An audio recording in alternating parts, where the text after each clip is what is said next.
নমস্কাৰ, মোৰ নাম বলজিৎ বৰা গোহাঁই। আজি মোৰ লগত উপস্থিত আছে ধ্ৰুৱজ্যোতি ধনন্দৰী। আমি আচলতে কিছু কথা পাতিবৰ কাৰণে লগ হৈছো। আচলতে এখন ই সংবাদ নামৰ বাতৰি কাকত দৈনিক প্ৰচাৰ হৈ আছিল আৰু অৰ্থাতে 14 অক্টোবৰৰ পৰা বন্ধ হৈছে বুলি ঘোষণা কৰা হৈছে। এই বিষয়ে মই ধ্ৰুৱজ্যোতিৰ পৰা জানিব বিচাৰিছো কি কাৰণে বন্ধ পদক্ষেপ গ্ৰহণ কৰা হৈছে, যিহেতু বাতৰিখন সঁচাকৈ ব্যক্তিগতধৰ্মী আছিলে, যিহেতু মোক চকুত অসমৰ পৰা এনেকুৱা এখন সংবাদ পত্ৰ আগতে ৰেগুলাৰকৈ প্ৰকাশ হোৱা নাছিলে। বন্ধৰ কথা জানিব বিচাৰিছো। হয়, ধন্যবাদ। আমি এই সংবাদ প্ৰকাশ কৰিছিলো 2023 চনৰ 25 ডিচেম্বৰৰ পৰা। তাৰ পিছত ধাৰাবাহিকভাৱে প্ৰকাশ হৈ আহিছিলে। মাজতে কেৱল আমাৰ দুটা নে তিনিটা বাৰ আমাৰ অকণমান এদিন বা দুদিনৰ কাৰণে আমাৰ দুটা সংখ্যা উলিওৱা নাছিলে। বাকী কিন্তু আমাৰ ধাৰাবাহিকভাৱে প্ৰকাশ হৈ আহিছিলে কাকতখন। প্ৰথম অৱস্থাত আমাৰ কাকতখন বিনামূলীয়াকৈ দিয়া হৈছিলে। এইখিনি আমাৰ ৱেবছাইট newsnextone.com newsnextone.com 2016 চনৰ অক্টোবৰত আৰম্ভ কৰা হৈছিলে, 31 অক্টোবৰত। সেই ৱেবছাইটৰ জৰিয়তে পেপাৰখনৰ PDF ফাইলটো পোৱা হৈছিলে। তাৰপিছত যেতিয়া প্ৰায় এবছৰমান বিনামূলীয়াকৈ চলাৰ পিছত আমি যি দান বৰঙণি পাইছিলো শুভকাংক্ষীসকলৰ, সেই দান বৰঙণিৰ পৰিমাণটো কিছু কমি অহাত বা আমাৰ ষ্টাফৰ সংখ্যা বঢ়াবলগীয়া হোৱাত আমি তাত ছাবস্ক্ৰিপশ্যনৰ আমি সংযোগ কৰিছিলো আৰু মাহিলী 33 টকা আমাৰ ৱেবছাইটত চালে আৰু হোৱাটছএপ ছাৰ্ভিচ এটা আৰম্ভ কৰিছিলো, যে মানুহে ৰাতিপুৱা 8 বজাৰ পূৰ্বে হোৱাটছএপতে আমাৰ কাকতখনৰ PDFটো পাইছিলে। আৰু তাৰ কাৰণে আমাৰ দুটা প্লেন আছিল ছাবস্ক্ৰিপশ্যন। এটা আছিল 49 ৰুপিজৰ আৰু এটা 349 এবছৰৰ তেনেকুৱা প্লেন আছিলে।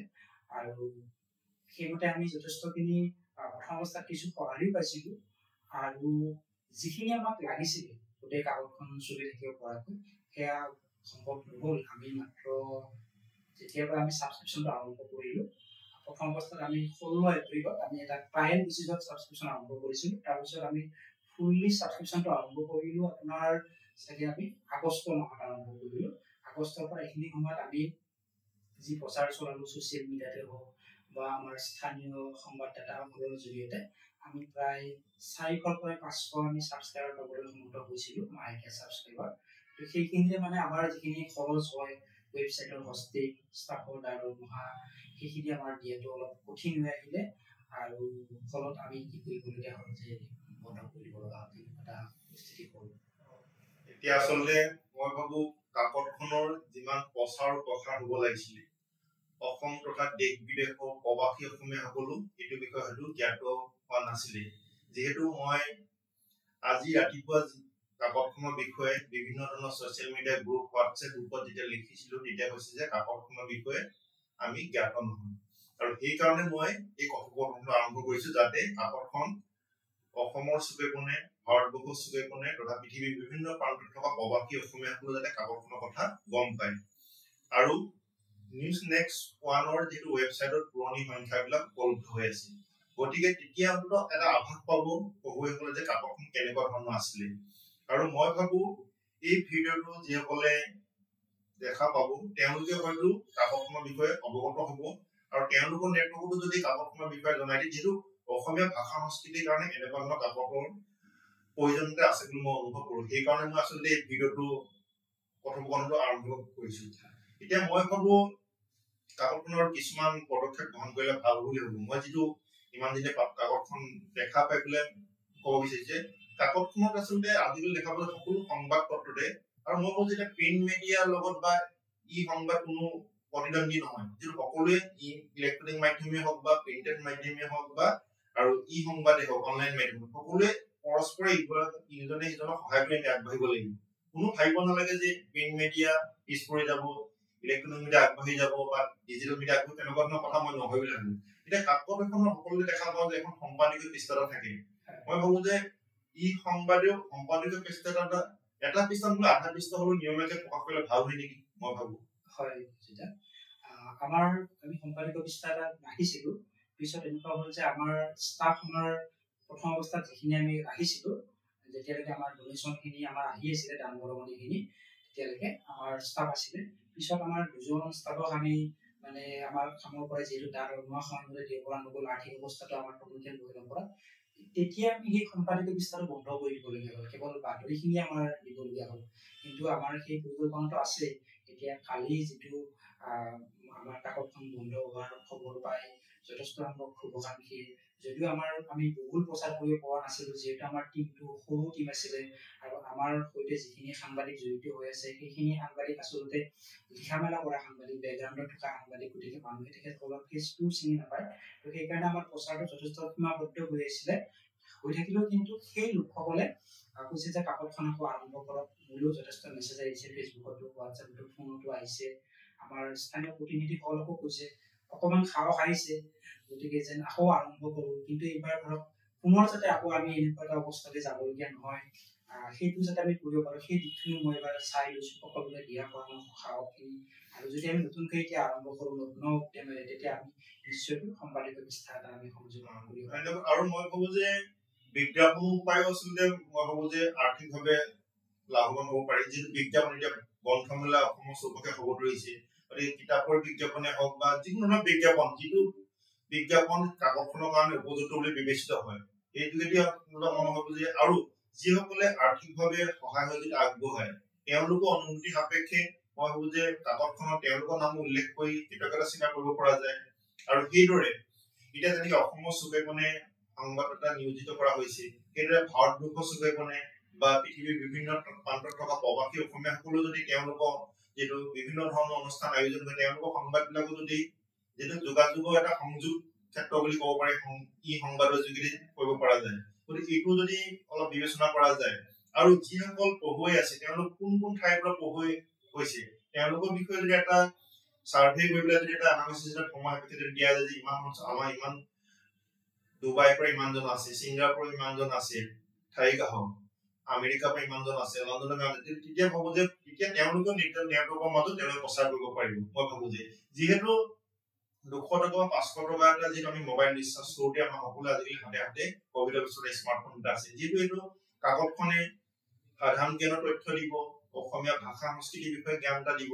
কোনো ইয়াত আচলতে 200 টকা বা 300 টকা এটা মই ভাবো যে খৰচ কৰাৰ ফলত কোনো অফলে নাযায়, এতিয়া মানসিক খাদ্য এটা যোগান ধৰিব, ভাষা সংস্কৃতিৰ প্ৰতি দায়বদ্ধতা প্ৰকাশ কৰা এটা হ'ব।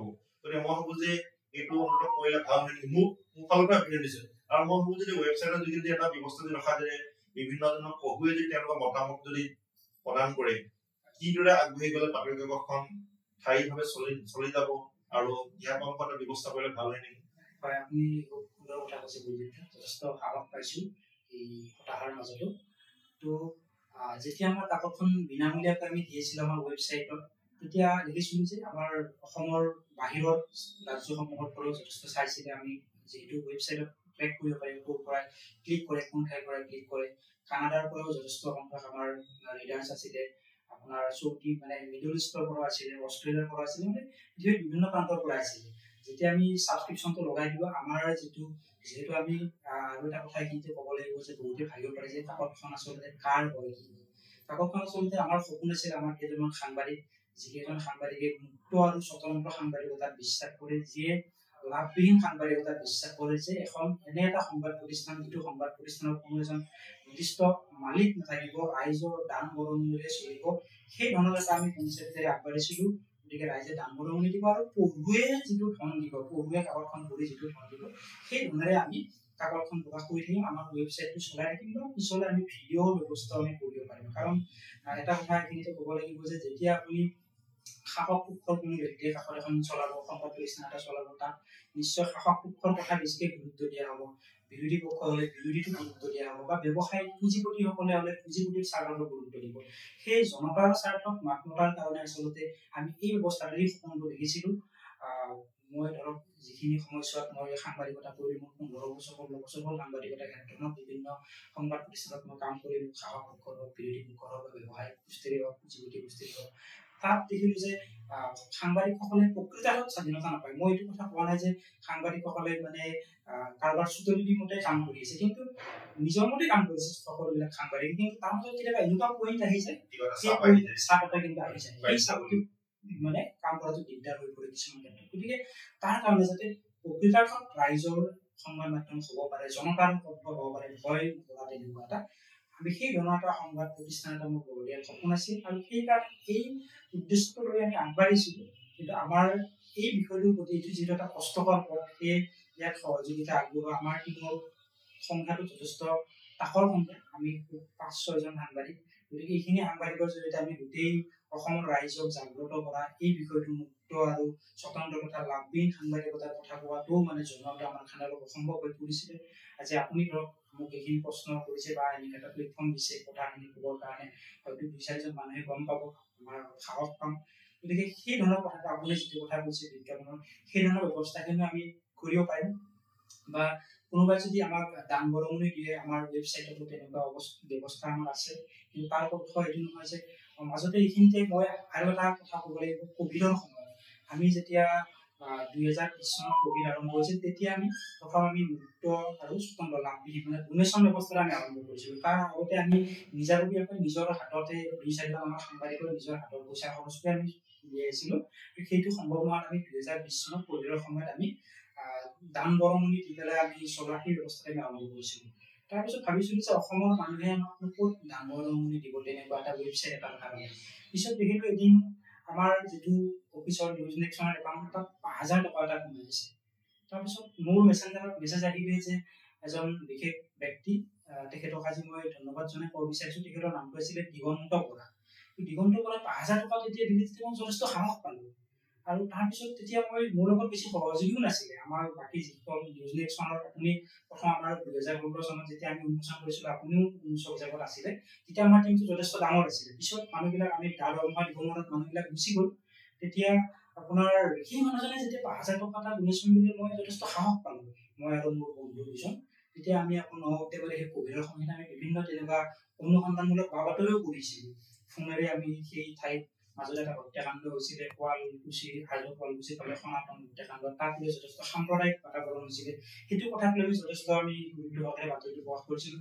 গতিকে এই ধৰণৰ যেতিয়া আমি ৰাইজৰ সমৰ্থন পালোঁ, কিন্তু সেয়া যথেষ্ট নহয়। হয়তো আমাৰ টিমটো ব্যৰ্থ হ'ল, মানুহৰ মাজলৈ কথাখিনি লৈছোঁ। সেয়ে আমি বিভিন্ন দান বৰঙণি দিয়া মানুহ থাকিলেও হয়তো আমাক দিব নোৱাৰিলে, প্ৰপাৰলি এইটো নাজানিলে। ভাবিছোঁ আমি এতিয়া আকৌ আপোনালোকৰ সাহসত মানুহৰ মাজলৈ ওলাই যাম, তেনেকুৱা এটা সংবাদ প্ৰতিষ্ঠান আমি গঢ় দিব পাৰিম। যি ব্যৰ্থতা আমি হ'লোঁ, সেই ব্যৰ্থতাৰ পৰা, সেই ভুলৰ পৰা আকৌ শিক্ষা লৈ আপোনালোকৰ সাহসত আমি ওলাই উঠিব পাৰিম, আশা ৰাখিছোঁ। মই ভাবোঁ যে নিশ্চয় আমি সকলোৱে ৰাইজে বুলি কথা এটা আছে। আৰু যিটো ক'ভিডৰ সময়ৰ কথা মই হয়তো সামান্য পৰিমাণে মনে আগবাঢ়িছিলোঁ। এতিয়াও মই ক'ব বিচাৰিছোঁ, প্ৰত্যেক বছৰে মই সাধ্য অনুসাৰী মই কিবা এটা বৰঙণি দিবলৈ চেষ্টা কৰিম আৰু চাকচেছফুল হ'মেই। আৰু তাৰ উপৰি মই সাধ্য অনুসাৰী কিবা এটা বৰঙণি আগবাঢ়িম। আৰু মই ভাবোঁ যে যিসকলে ভিডিঅ'টো চাইছে, তেওঁলোকে অন্ততঃ এই কথাখিনি হৃদয়ংগম কৰি পেলাই তেওঁলোকো আৰ্থিকভাৱে সহায় কৰিবলৈ আগবাঢ়িবলৈ মোৰ দৃঢ় বিশ্বাস আছে। গতিকে যিহেতু ৱেবছাইটৰ তথ্যখিনি থাকিবই, দিব লাগিব। আমাৰ newsnext.com আপোনাৰ তাত গ'লে দেখা পাব আমাৰ এই সংবাদ বুলি আৰু তাত আমাৰ ছাবস্ক্ৰিপশ্যন আৰু তাত ডোনেশ্যন বাটনো আছে। তাত গৈ পেলাই আপোনালোকে যথাসাধ্য আমাৰ বৰঙণি কিউআৰ কোডৰ ব্যৱস্থাটো আমি মাজতে উঠাই দিয়া হৈছিল। কিবা এটা টেকনিকেল কাৰণ আমি ৱেবছাইটটো আপগ্ৰেড কৰোঁতে আমি অতি শীঘ্ৰে সেইখিনি আকৌ আমি আৰম্ভ কৰিম। আৰু যেতিয়া আপুনি জানে নিশ্চয়, আপোনাৰো যথেষ্ট ক্ৰীড়া বিভাগ লেখা তাত প্ৰকাশ পাইছিলে আপুনি বিভিন্ন ফেচবুকত দিয়া। প্ৰায় আমাৰ ৱেবছাইটটো আপোনাৰ ২০১৬ চনৰ পৰা এতিয়ালৈকে প্ৰায় ৯০,০০০ মান তাত অসমীয়া ভাষাত লিখা আছে বা বাতৰি বিভিন্ন আছে। গতিকে মোৰতো বেয়া লাগে যে বন্ধ কৰি দিম বুলি ক'লে বন্ধ হৈ যাম। বন্ধ হ'ব কেতিয়াও দিব নোৱাৰি। সেই উদ্দেশ্যে আচলতে মই ভিডিঅ'টো কৰিবলৈ আগবাঢ়ি আহিছোঁ। আমি বন্ধ কৰি দিব ইমান কষ্ট কৰা ফল বস্তুখিনি, যিহেতু ইউনিকোডত এই পেপাৰখনৰ যথেষ্ট বৰঙণি আছে। যিহেতু আমি সকলোৱে যদি হৃদয়ংগমবোৰ কথাবিলাক, যদি এনেই অসমীয়া ভাষা কথা কোৱা মানুহৰ যে কমি আহিব ধৰিছে, লিখা পঢ়া কৰা বা জনা বুজা মানুহ। গতিকে যিহেতু এতিয়া নেশ্যনেল এডুকেশ্যন পলিচি মতে মাতৃভাষাটো আমি জ্ঞান সকলোৱে থাকিব লাগিব। গতিকে এনেকুৱা ধৰণৰ পেপাৰবিলাকো ক্ষুদ্ৰকে হ'লেও এটা এই মহৎ কাৰ্যটোত সহায় কৰিব বুলি মই ভাবোঁ। গতিকে মই ভাবোঁ যে পেপাৰখন আগতে সকলোৱে চাওক, পঢ়ক, তাৰপিছত সিদ্ধান্ত গ্ৰহণ কৰক। আৰু আমি যিমান পাৰে এই ভিডিঅ'টো আচলতে অসমীয়া জনা বুজা মানুহসকলৰ মাজত বিয়পাই দিলে ভাল হ'ব। ধন্যবাদ।